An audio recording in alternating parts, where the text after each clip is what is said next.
Ay, nakakaloka. Lantaran na talaga yung pang-aapi ng pamilya Saragosa sa amin.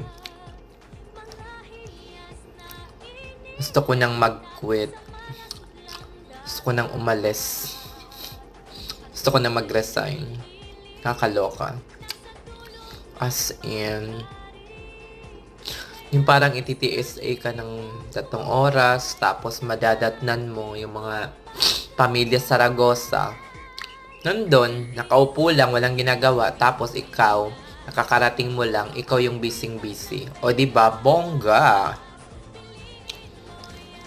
Kaya siguro mag-file na ako or ipuputin ko na yung 2 weeks resignation ko, as in, pagod na ako. Ni isa walang gustong magsalita, dahil yung mga puti na yung mga inaapi na mga full-time, walang gustong magsalita, as in,